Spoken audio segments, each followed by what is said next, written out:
Hello, everyone. I'm starting us off with some deep, cozy winter in front of the fireplace sound and kind of picture there. Apparently, we're supposed to get some snow in different parts of Wisconsin tomorrow, so hope you're bracing for that. This recording is going to be in place of our class connection tomorrow. We just did that. Turn it down just a little. Let's have that a little bit in the background here. All right. So this recording, as I said, serves as our Friday, November 12th class connect. And this is also serving as the replacement text evidence assignment that we talked about in class today on Thursday, November 11th. The first text evidence assignment didn't go so well. Let's just put it that way, right? So we're going to try this again, and this recording should help you through that and get you to a place where you're going to get all the points possible on this text evidence assignment, as well as showing your teachers that you know how to provide text evidence for your ideas, which is one of the main standards for Wisconsin as well as a national standard for 12th grade. So I just want to start by saying that Hamlet, throughout this play, Hamlet, the character, uses his wit to get through so many horrific happenings in this play. And there's a guy named Sir Herbert Tree. There is a guy that exists that is named Sir Herbert Tree. And he says of the character of Hamlet, but for humor, he should go mad. Sanity is humor. And I just thought that was a great quote because isn't that true for all of us? I mean, if we can't laugh about things, we'll cry, right? Um, so it feels like humor has gotten me through so many things in my life. I hope that's the case for you as well. And Hamlet is using humor as well as he can because he's going through a whole lot of issues in his life. All right, so this whole text evidence thing, we're looking for some implicit text evidence as well as explicit text evidence. Not that you need to be concerned with that, but we do have to show, we teachers have to prove that you know how to use text evidence in support of your ideas. And so our bosses, the teachers' bosses, look for us to show them that you all know how to do this stuff. So I want to show you how amazing and how many things are being covered when we ask for you to provide text evidence for your work, for your ideas. It's a great life skill in general, especially when you're having conversations with people, that you back up your ideas with proof, right? And that's really all you're doing, but you're doing it with literature. But look at all these power words that we are going to be covering just in this short period of time and just in this one um, assignment of for an exit of providing text evidence. We're going to have to use the power word trace, analyze, infer, formulate, describe, support, explain. So the part of or where trace comes into play here is that we are going to have to do some things in steps here. We're not listing it per se, but we have to go through some steps. First of all, we have to trace our way through the play, right, to be able to find the act, scene, and lines that I've put for you that are being referred to. So we've got to dig through our hard copy or dig through the PDF copy of the play to find this quote in the play. Then we've got to analyze, which essentially means break apart. We're going to have to break apart the quote to understand it better. If we did this through every single line of the play, it would drive us insane, right? There are people who devote their whole lives to doing that. We, of course, don't want to do that through every single line of the play. We'd go crazy. But when we're asked to analyze a certain passage, that's when we want to start breaking apart a quote to understand it better. We're also going to have to infer, which is, also called reading between the lines, right? We have to infer some things in the quote that I'm going to give you. And sometimes that includes using prior knowledge to do that. We're also going to be formulating or creating, right? We're going to be creating or formulating our answers to the question as it is.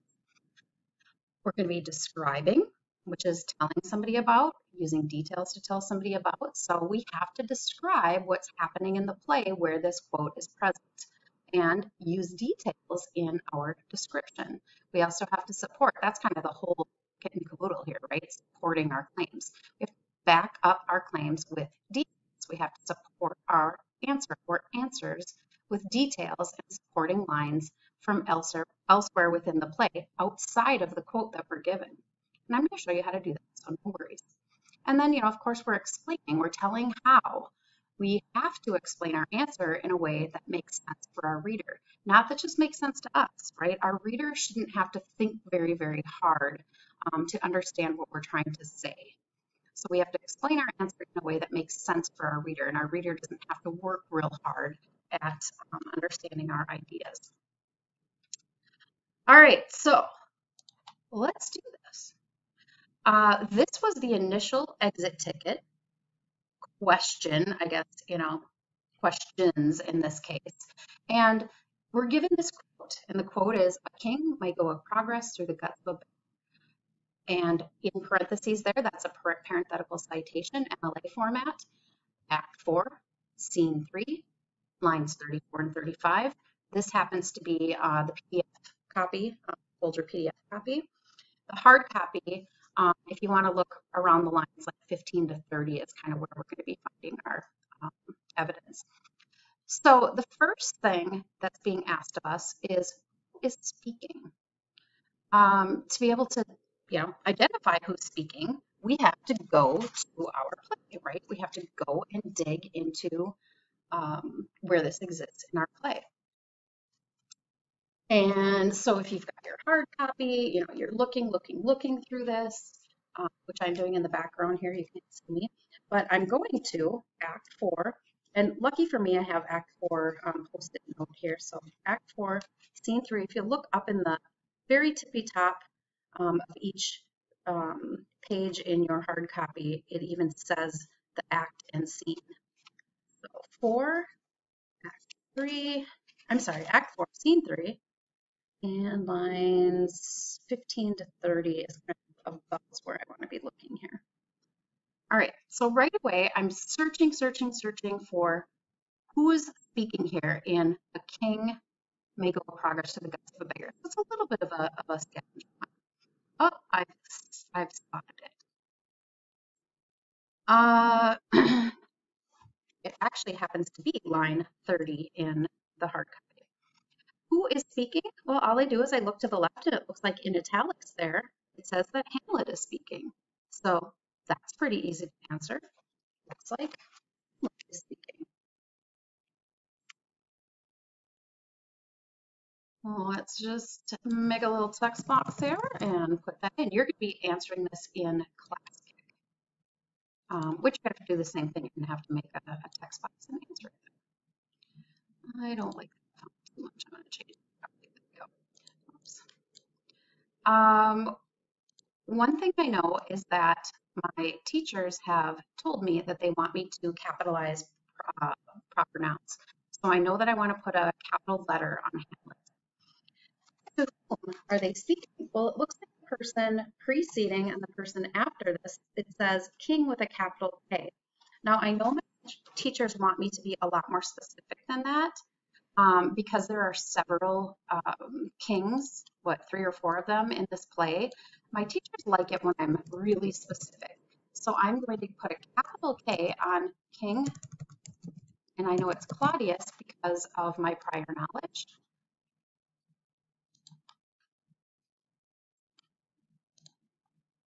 King Claudius. Both capital letters because it's a proper noun. Now here's where it gets tricky. This isn't as easy, right? Because next it's asking me, what is the speaker saying is the fate of all men? Well, in order to answer that, I can't just use this quote that's given for me on this slide. A king may go a progress through the guts of a beggar. First of all, I need some context. I need to understand what's happening around or what's happening in this scene in general. What's happening in this scene? Knowing this will help me explain what the specific quote means. So I'm looking above, I'm looking below. How far back do I need to go to really understand what's happening here? Well, depending on how well I know the play, I may need to go back to the beginning of the scene, even where it says "Enter King, chapter 3," and it looks like King is talking to Rosencrantz.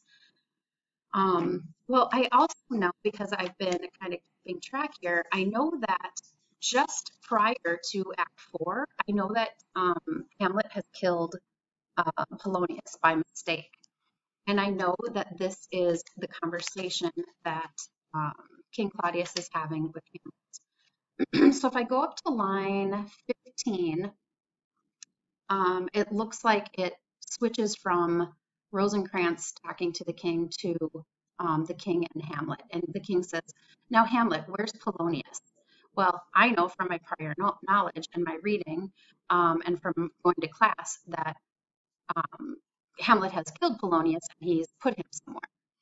But Hamlet, being the witty guy he is, he's going to have a little fun with King Claudius here, King Claudius. And so Hamlet says, "He's at supper." And the king says, "At supper? Where?" And now remember, the king has already talked to Gertrude, so he knows that Polonius is dead. He just wants to know where the body is. And Hamlet says, not where he eats, but where he's eaten. A certain convocation of politic worms are eaten at him. Your worm is your only emperor for diet. We fat all creatures else to fat us, and we fat ourselves for maggots. Your fat king and your lean beggar is but variable service. 2 dishes, but to 1 table. That's the end. And the king says, "Alas, alas," like he's, like, what are you talking about, sir? And Hamlet continues on with this witty banter here. "A man may fish with the worm that hath eat of a king, and eat of the fish that hath fed of that worm." Now, that's a lot, so I need to probably slow down in a little bit and look at that a little bit closer. The king even says, what does thou mean by this? What is this? Hamlet says, "Nothing but to show you how a king may go a progress through the guts of a beggar." Our quote that we're supposed to talk about here. Where's Polonius? And then, it goes on. But that's about as far as I need to go to understand, okay, this whole thing about the king going through the guts of a beggar has to do with those preceding lines about maggots and worms and what is all this? This line is a big clue for me where it says on line 27, "A man may fish with a worm." So picture a guy fishing with a worm on his hook, right? And let's say that worm has eaten a king at some time. The worm has gone through the dirt and through decay and through, rotting flesh. It's not a happy scene, but it happens, right? It's the circle of life. And the beggar then, who's got this fish, or whoever, a man, it doesn't even say a beggar here. It says, "A man may fish with the worm that hath eat a king." So the worm that's being used to fish with has gone through, a decaying body, maybe of a king. And when you go and eat that fish, you're basically eating what? The rotting corpse of a king. So the fish that ate the worm, what am I trying to say? The fish that ate the worm is eating the worm that ate the king. I mean, we all die. We all end up decaying. We all have, worms and bugs and things that go through and ashes to ashes, dust to dust. So it really is a very, mm, like I said, it's not a great thought, but it is realistic, right? And it's just the way things are, accept it or not, it's the fate of all men. So what is the speaker saying? It's the fate of all men. Well, the speaker is saying that the fate of all men, let me make a text box here. Who is the speaker? I'm going to say that now because I already answered that and I know this. So I'm going to say that. I'm not going to say he because I want my reader to know Hamlet is saying this. Hamlet is saying that the fate of all men is what? Is to what? Die and essentially be food for worms. And be food for worms. I'm going to use a little bit of my prior knowledge just to show what I know here. And I know that Polonius is dead, and this matters here, right? Because the king has asked where Hamlet is, or Hamlet, where Polonius is. Polonius is dead, and Hamlet says, where is all this? Let me see. Let me get my lines correct here. This is a little effort, right? I got to look back at my lines here. I want to use that part that says, we fat all creatures else to fat us, and we fat ourselves for maggots. And it looks like that starts on line, let's see, in my hard copy anyway, so it's line 21.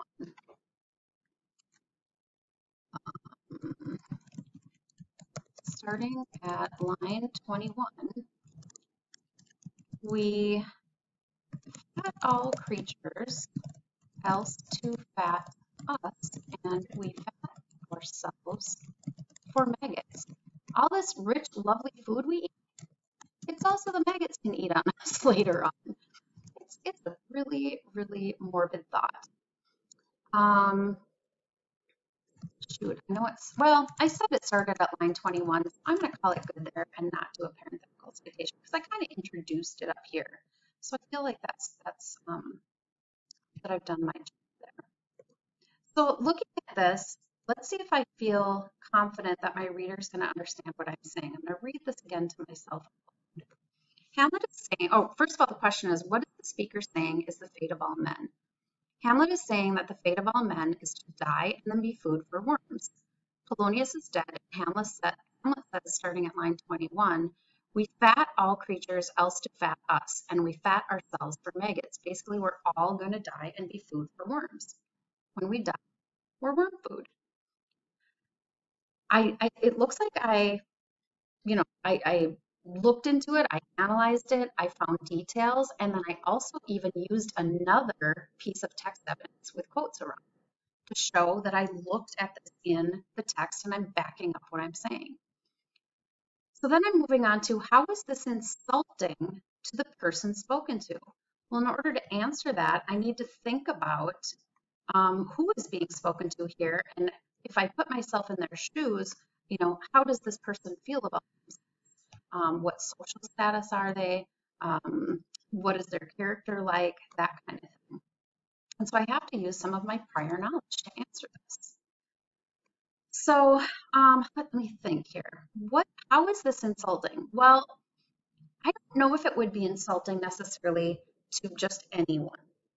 I mean, it's true. Yeah, you're right. If my friend was having this conversation with me and said, we really all end up being worm food, I'd be like, yeah, I guess that's true. It's not a it's not a great thought. It's pretty morbid, but yeah, you're right. I really can't argue that.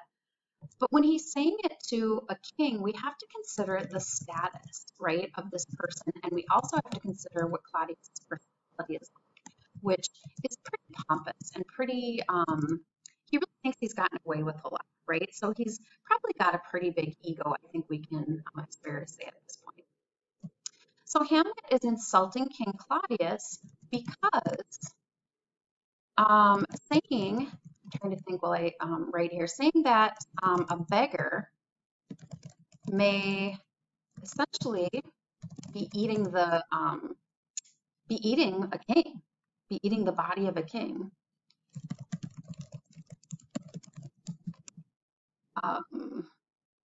When that beggar eats a fish caught with a worm that has, I'm going to do something really awesome here. I'm going to actually use our quote in my answer, the quote that we initially had to speak to. So I got to read what I have here so far. Hamlet is insulting King Claudius because saying that a beggar may essentially be eating the body, of a king, when that beggar eats a fish caught with a worm that has gone through the guts of a beggar, means that a king has no higher status or no higher social order than a beggar has. We're all food for worms, right?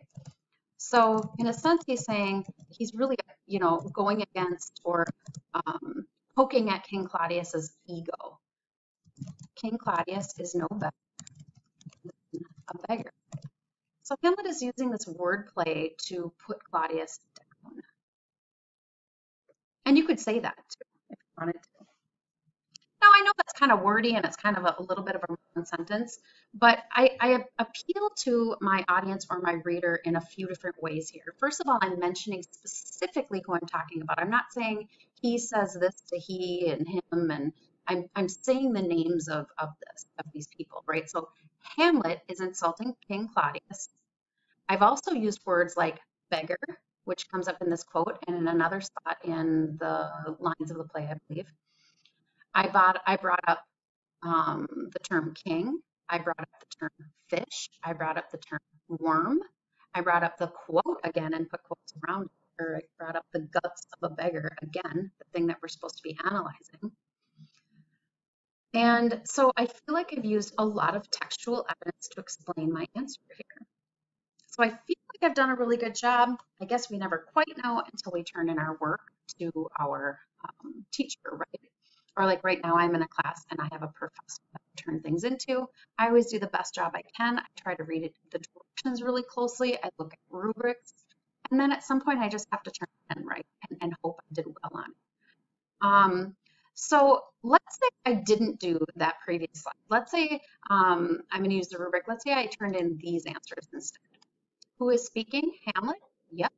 And Claudius is being spoken to. Yep. So the student did well on that. What is the speaker saying is the fate of all men? Well, the student said everyone dies. Is that untrue? Is that a false statement? Is that correct? Well, it might be correct. That doesn't mean that I would do a good job per the rubric, okay? How is this insulting to the person spoken to? Hamlet doesn't like the king, so he is saying he is like a beggar.